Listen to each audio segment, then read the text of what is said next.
Hey guys, a few months ago I posted a video for my unlimited power build for the Wizard, which quickly became one of the most popular builds on my channel. In this video I'm going to be showing an improved version of that build where I actually managed to outperform my old build by about 40% more damage per second. This build is going to become my go-to build for all PvE content with the Wizard going forward, and I expect it to be the highest DPS build that the Wizard can achieve with the current essence that we have in the game. I could easily see players hitting more than 15 million damage per second, and with an optimized setup maybe even more than 20 million. I'm going to be going over all of the changes that I made to the build as well as any potential for future improvements. As you can see, I'm starting the video with a 1 minute damage test so we can take a look at the damage breakdown and analyze where the extra damage is coming from. So for the skills, you can see that I'm using Slow Time, Lightning Nova, Meteor and Arcane Wind, and for the primary attack I decided to go for Electrocute. Compared to my old build, the main difference is that I'm using Meteor instead of Disintegrate, and I'm also using Electrocute instead of Magic Missile for the primary attack. With my old build there wasn't any real synergy with primary attack, but since we had some new essence with the major update, it actually gave us some room for synergy with primary attack, which is why I decided to go for Electrocute. And as you can see from the damage breakdown here, the majority of the damage is still coming from Lightning Nova, which is dealing a huge amount of damage. And then we can see that Arcane Wind is also dealing a decent bit of damage. And then for the support skills, which are Meteor and Electrocute, they're dealing an okay amount of damage. But the main thing here is that we took Meteor for a huge damage buff, which I'm going to be explaining from my essence and also gear choices. And it also procs a bunch of firestorms with the burn effect and the wind effect coming from my Arcane Wind. As far as the Electrocute goes, it's going to simply provide us with the shock effect, which I'll be talking about more in the video. Let's take a look at the essence that I'm using. So for the helmet essence, I'm using the Terminus Facade, which is a key essence for this build. So this is a slow time essence. And if we take a look at the skills menu, we can take a more detailed look at what this essence does. So it says that slow time causes you to enter a temporal flux for 5 seconds, causing your non-channeled skills to reduce the cooldown of your other skills by 1.2 seconds. And it also increases your movement speed by 20%, stacking up to 60%. So this means that after you press 3 skills, you're going to have a movement speed of 60%.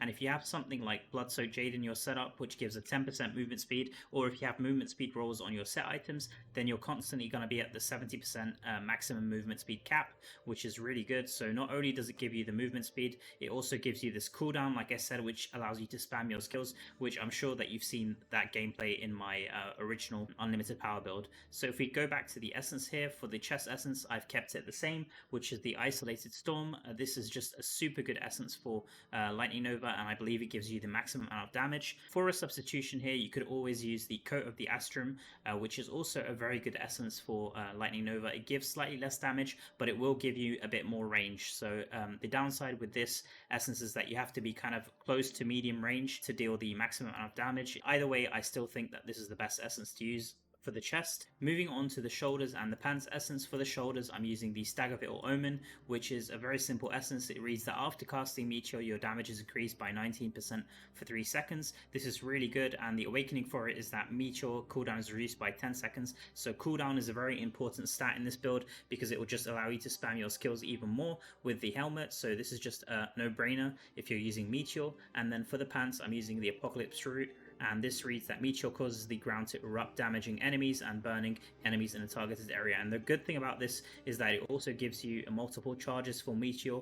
So if we take a look at the skills here, you can see that it gives you a maximum of 3 charges, and the cooldown is pretty low. It gives you a 6 second cooldown, and also the burning effect, which is really good with the wind effect from the Arcane Wind to give us the Firestorm. So if we compare this to my original build, I was actually using the War Mage Mantle essence for Disintegrate, which is kind of similar to this Meteor setup. It also gives us 3 charges of the skills, and it gives us a kind of armor break effect, which is going to buff our damage, which is really good. And a lot of people decided to use the Haste and Oblivion pants with the Disintegrate because this basically allowed you to spam Disintegrate, which also allowed you to spam all of your other skills because of the helmet.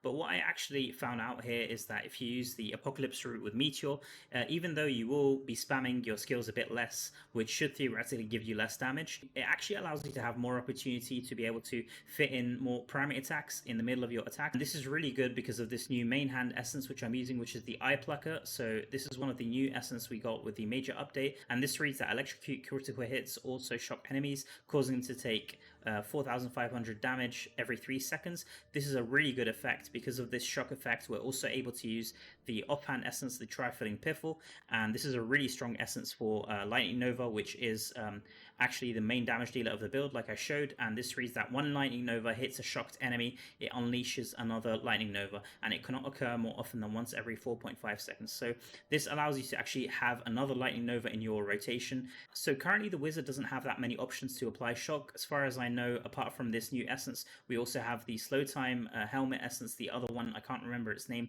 I'll put it on the screen. It also applies a shock effect with an aura around you, but I just found that having this on a main hand slot actually fit the build a lot better, because we do need this slow time helmet. Like I said, this is just key to make the build work. So this combo works extremely well, and because we're not spamming the skills as much, I mean, don't get me wrong, this build is still very spammy, you will be able to get your primary attacks in a bit more, which is always going to have this effect proccing, which is just so good in this case. As far as the other two essences go, I'm still using the Mistral Rend here for Arcane Wind, which says that Arcane Wind unleashes condensed Arcane Vortex, so this is really good. It's going to bounce between multiple enemies, and just like Meteor and Disintegrate, it also has multiple charges with a very low cooldown of 6 seconds. And then finally, for the last offhand essence, I'm using the Blood of the Wind, and this is a really simple essence. It just reads that Arcane Wind deals 38% more damage when igniting a Firestorm. So because I'm using Meteor here, and I've also got Rolling Consequence, I'm going to be dealing so much burning damage, and because Arcane Wind is a wind skill, the Firestorms are going to be proccing like crazy here. So because of that, I'm going to be getting a huge amount of bonus from the damage multiplier here. Another thing which I almost forgot to mention, which convinced me to make the switch from Disintegrate to Meteor, is that Meteor actually has one of the strongest Eternal properties for Wizard. So you can see here, it reads, Meteor increases the enemy damage taken by 8% for 3 seconds, and this can stack up to 32% if you have 4 out of 4 pieces. So you can see if you go to the skills here and go to Meteor, not only do I have the 90% from the shoulders, but I also have the 24% here, as you can see, which is just a huge amount of damage. And at least from my testing, it does seem like these two effects stack, which is really crazy. So I'm just gaining a huge damage buff to all of my damage output just because I've got Meteor. Since we're spamming Meteor pretty much all the time, we're going to have 100% uptime of this 3-second buff here. So right now, as you can see, I've only got 3 out of 4 of this bonus active. It can go up to 32% if you have 4 out of 4. I've already got it on my chest, offhand, and legs. I did also test without these pieces, just comparing it against Disintegrate, and it still gave me more damage. So even if you don't have this Eternal property, it's still worth making the switch to Meteor, just because of all the Firestorms that you're going to be able to trigger, as well as it being less spammy and having more synergy with Electrocute. Moving on now to talk about the sets that I'm using. So for the sets, I've kept it the same. I'm using 4 pieces of v2 and 4 pieces of Banquet. You could also switch out 4 pieces of Banquet for 4 pieces of Grace if you have a really high crit hit chance. So if you're using Rolling Consequence and also Mother's Lament, and you have a crit chance on your gear pieces. Right now you can see I have a base of 30% crit chance without any buffs, which is just okay. I've seen some people close to almost 50% crit chance here. I just really like the 4-piece Banquet here. So for the 4-piece, it's going to give you 2.5% crit per stack of continual damage effect that you inflict. And if there's multiple enemies around you and you're hitting them with the Meteor, you're going to be applying burn everywhere, which is actually going to provide you with 10 stacks of this. So you're going to be constantly at an increased 25% crit chance, which is just crazy. In my old build, I wasn't able to take full advantage of this because I was using Disintegrate, but I believe with this build, the synergy is really impressive. So as far as the 4-piece v2 goes, I tried testing without this and the damage output really wasn't that great. So I'd really recommend you to have this because since we're spamming our attacks so much, this increased attack speed is actually really good. And as far as the 2-piece bonus for v2s, which is the increased 30% beneficial effect, the buff we have is slow time, and it's mandatory to have 100% uptime of the skill. Otherwise, the build won't be able to function. You need to have 100% uptime to maintain the movement speed and also to be able to spam all of your skills. Let's quickly talk about the magic attributes now, because this is actually pretty simple. So first of all, I've already talked about this, the Meteor Eternal property. If you have any pieces of this, then I would suggest you to take them. You can get this from the Hellslayer bounties or Oblivion Pillars or Terror Rifts. So I suggest if you find any of these, just equip them.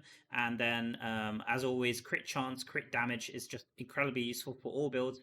And for the skill cooldown and beneficial effect duration, these are really good to have. So skill cooldown you can roll on your amulet, gloves, and rings, and also I've got the Bottled Hope here, which gives me increased skill cooldown. So my total cooldown, you can see here, I've got 21%. You don't need this much cooldown.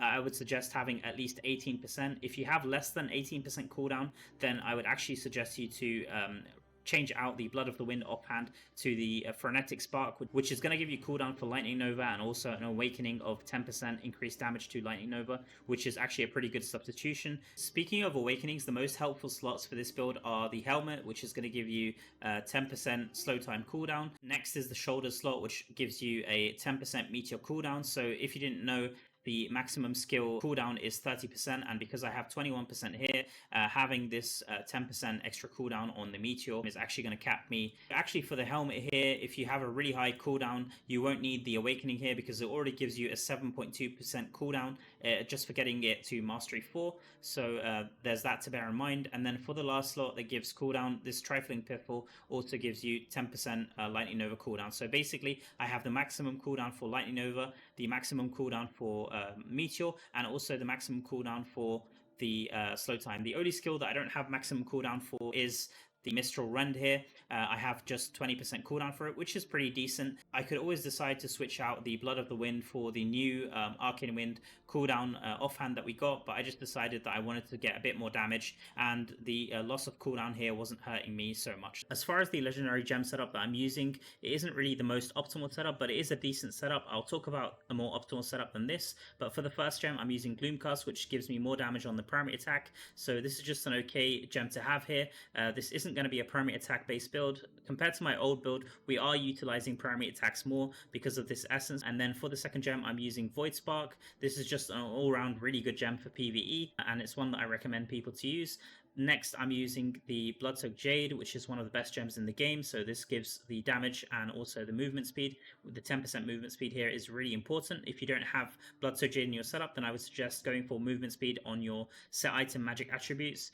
Next, I'm using the Echoing Shade, which isn't a good gem at all to use for this setup. I'm using it with an auxiliary of Storm Vault. I would recommend to replace this. I'll give some suggestions for you guys. And then I'm using Rolling Consequence, which is one of the best gems in the game also. So this with the Bloodsoaked Jade is just so good in this setup. I'm really glad that I actually recently switched this gem into my setup to get the 24% increased critical hit chance. This gem's only at rank 4 at the moment, but I'll be looking to rank it up. So I actually did this in my last collaboration video with Oroth, who actually really helped me with my gem setup, and I'm really grateful for him for doing that. If you haven't already checked that video out, then I'm going to leave a link to it in the description, and I'd really recommend you guys to watch that video. I just learned so much with regards to the new gem resonance system, and I actually managed to unlock the 5k resonance wings on my account, which I was really proud of. So the next gem I'm using is Svensson's Haunting, which isn't a really good gem to use in this setup. I mean, it's okay, but I've decided to auxiliary it with Wolfheart. If you do have a Wolfheart, it's actually one of the best gems to use for this build, because we're going to be spamming our skills so much, so we're always going to get the benefit of the Wolfheart. And then finally, for my last two gems, I'm using Seeping Bile, which is pretty decent. It's going to give you a poison effect, and you're going to get the benefit of the Banquet of Ice set here.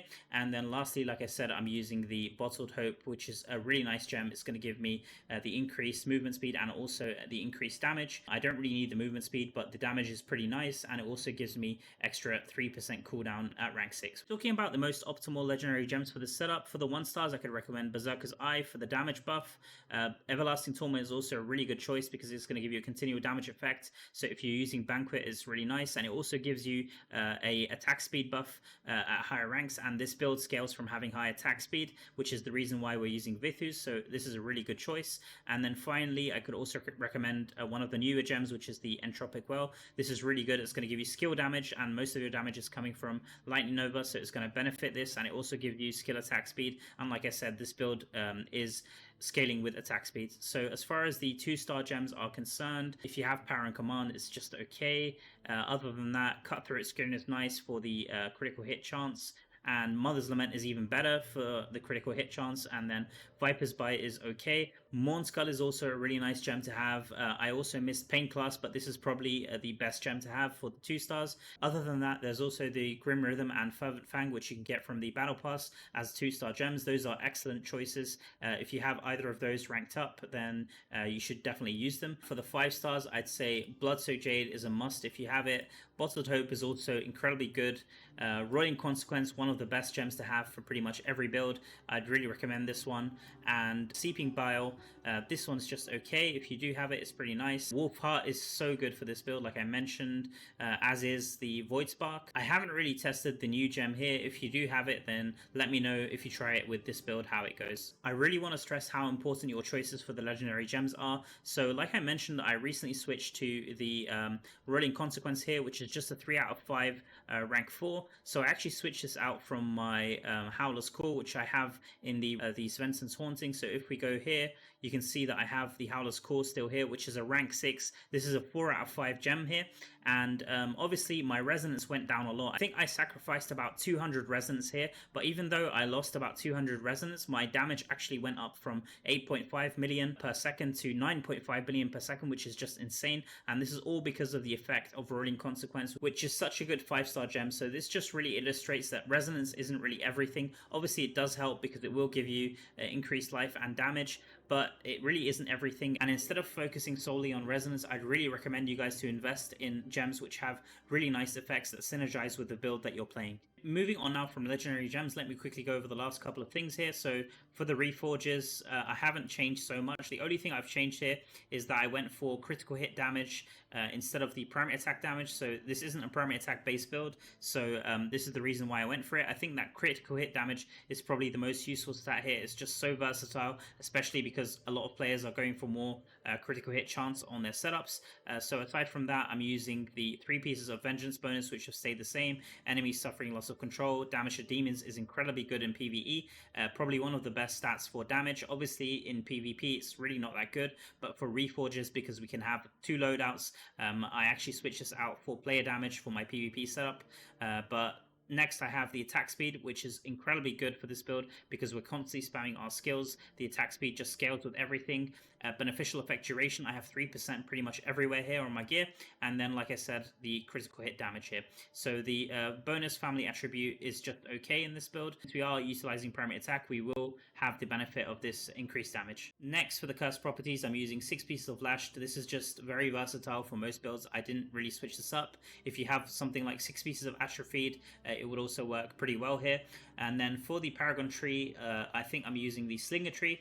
And this is what my setup looks like right now. I went for these 2 nodes here, and then for the Ranger tree I went for these 3 nodes here. You could always switch this out and go for this. It's not going to change up your damage so much. I kind of like having this. I've also seen some players go for a setup which looks something like this here, where they take these 2 nodes for the 10% damage.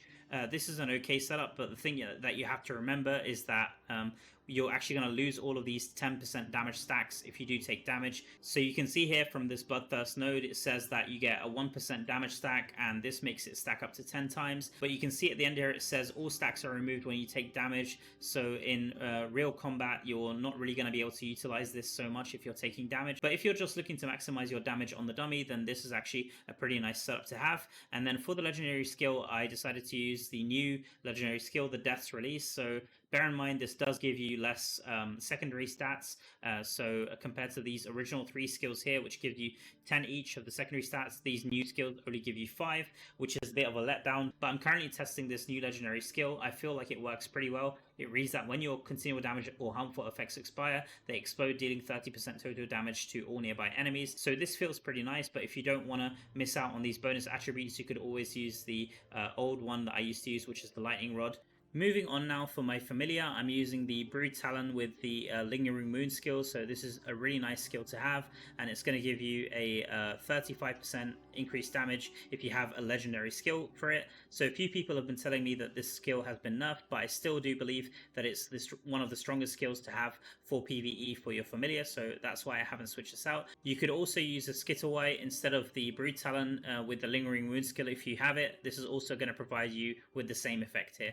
So finally, I want to mention the rune setup because I don't think I mentioned this before in my previous video. So for the runes, the most important runes to have is the ZUH rune. This is incredibly good for PvE and also for PvP. It gives you the 4% critical hit chance. I recently picked up a second one of these, and I feel like it's one one of the best runes to have. Other than the ZUH runes for the offhands, which are probably the most important to have, I could also recommend some different runes for you guys. So for the head or the shoulder slot, I could recommend the TYR rune for the increased beneficial effect duration. I believe that there's also a legendary version of the skill. It's the TAHT, I believe, which also gives beneficial effect duration and higher base attributes. So if you have one of those, then I would definitely equip it. If you don't want to go for beneficial effect duration and you're lacking cooldown in your build, then I would actually recommend going for the OTH rune. This is also for the same slots, and it gives you a 4% cooldown, which is really nice. So if you have two of them, then you'll have 8% cooldown. Just remember that the cooldown caps out at 30%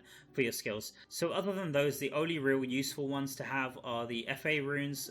These are okay because they give you skill damage, which is really good because most of your damage is coming from skills, like I said. There's also the legendary variant of the FA rune all the way down here, which is the RAUM rune. This also gives you the skill damage and the increase in the base attributes. So if you do have this one, then I would just equip it. So I think that that's about it for the runes. The only other thing which I could mention is for future improvements for this build, you could always go for the Eternal Lightning Nova property, which gives you increased attack speed. So unfortunately, this doesn't stack with the attack speed from the v2s. I'll just quickly show that. So if I press my slow time here, which is a buff, you can see that it's activated my v2's urge here. And you can obviously see here I have one piece of this Lightning Nova skill. So if we take a look at my attack speed, it's at 18%. So with the v2's 30% attack speed here, this is going to go from 18 to 48. So I'll just confirm that here. If I press my slow time, you can see that my v2's buff is active in the top left and my attack speed has gone to 48%. So now if I do that again and I press my Lightning Nova, I'll just press it twice here, it doesn't matter. You can see that my attack speed is still once again at 48%. So this extra 8%, I'm not really gaining the benefit of it. But if I were to take my v2's off here, one piece off, you can see that right now I only have the 2-piece bonus, so I'm not going to be gaining the attack speed. And then once again, you can see my starting attack speed is 18%. And I'm going to press my Lightning Nova once here, and you can see that my attack speed has now gone up to 26%, which is the extra 8%. So if you do have 4 pieces of this Lightning Nova Eternal property, this would make your attack speed increase up to 32%, which is higher than the 30% of v2's. So this would make this 4-piece bonus redundant. So at that point, you could switch out the 2-piece bonus here for either 2-piece of Grace if you're using 4-piece Banquet, or if you've opted to use 4-piece Grace, then you could also switch out for 2-piece Banquet. That's about everything that I wanted to mention for the build. I'm going to end the video now by showing off some gameplay. So here I'll just share my gameplay for an Inferno 4 solo challenge dungeon, and I'm going to be running Forgotten Tower. And as you can see, we got the laser modifier for the mobs, which is a bit annoying to deal with. It's not the most annoying one. If you do get the sacrificial power modifier, that one is super annoying, especially for a build like this where you need to be using your skills to do a lot of damage. You will be losing a lot of your life with that modifier, so it's super annoying to deal with. But apart from that modifier, everything else is pretty easy to deal with. So as you can see here, the first mini boss is going to go down super easy, and it's pretty much smooth sailing with this build, even while playing in a solo dungeon. I actually managed to clear Challenge Rift 383 in 7 minutes with 2.5k less combat rating. This meant I had 98% less damage done and 9,000% more damage taken, but I was still able to clear that Challenge Rift, so this build performs extremely well in Challenge Rifts too. Pretty much any challenging PvE content, this build is kind of going to be my go-to moving forward. So I'm just clearing the mobs with ease here, and I'm going to make my way to the right side of the dungeon and then to the Countess. The rotation with this build is pretty easy to explain. You just have to press slow time and make sure you have 100% uptime of slow time, and once you've got that up, you basically just spam away with your skills. Of course, you want to be aiming at the mobs. The important thing here compared to my original infinite power build is that you do actually want to be also using your primary attack, so that you do get the effect of the shock, which is going to give you more Lightning Novas. So we've just made it to the Countess here, and let's just see how quick we can actually get her down. I did forget to press the damage button when I entered the dungeon, but as you can see here, I've got 8.1 million damage, and let's just take a look at the Countess here. So let's see if we can kill her on the first phase. I think we can. And we actually managed to get her down on the first phase, and trust me, half of the time I am able to get her down on the first phase with this build, which is just crazy, inside a challenge dungeon. I was really happy with how this build turned out, but as usual, I'm going to let you guys be the judge. So if you do try the build out, do let me know, and if you do have any comments or questions, then leave them in the comment section below. But for now, I'm going to be signing off, and I'll catch you all in the next video. Peace.